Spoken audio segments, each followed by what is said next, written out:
রবি ঠাকুরের একটি গান রয়েছে, ভেঙে মোর ঘরের চাবি নিয়ে যাবি কে আমারই।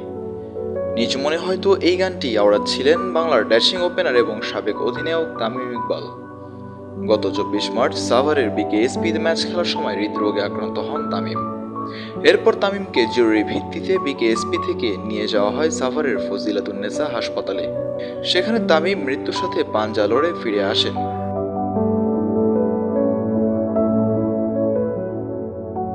হেলিকপ্টারে তামিমের পালস বন্ধ হয়ে যাওয়া, হার্ট কাজ করা বন্ধ করে দেওয়া, তামিমের মৃত্যু যেন সেখানেই হয়ে গিয়েছিল।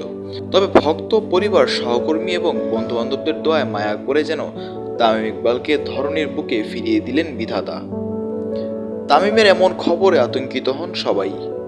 সামাজিক যোগাযোগ মাধ্যমে ভক্ত, অনুরাগী ও সতীর্থদের দোয়ার পোস্টের মাধ্যমে যেন কান্নায় ভেঙে পড়েছিল গোটা বাংলাদেশ।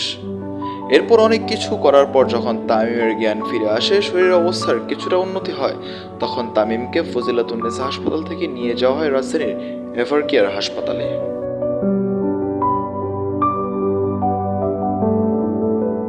এভারকেয়ার হাসপাতালে তামিম ইকবালকে রাখা হয় নিবিড় পর্যবেক্ষণে। তামিম ইকবালের স্বাস্থ্যের খেয়াল রাখেন ডাক্তাররা। পরিবারের চরম পরিচর্যায় প্রায় সুস্থ হয়ে ওঠেন তামিম।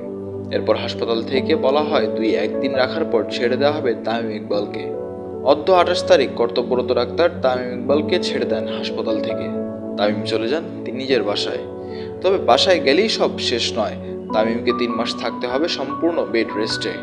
তামিমকে আর কখনোই দেখা যাবে না ব্যাট হাতে 22 গজে।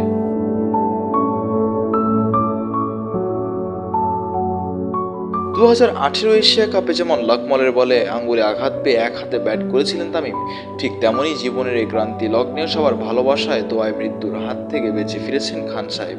22 গজে খান সাহেবকে মিস করলেও এই পৃথিবীতে খান সাহেবকে দেখবে সবাই। মিজান রাশিক, কালের কণ্ঠ স্পোর্টস।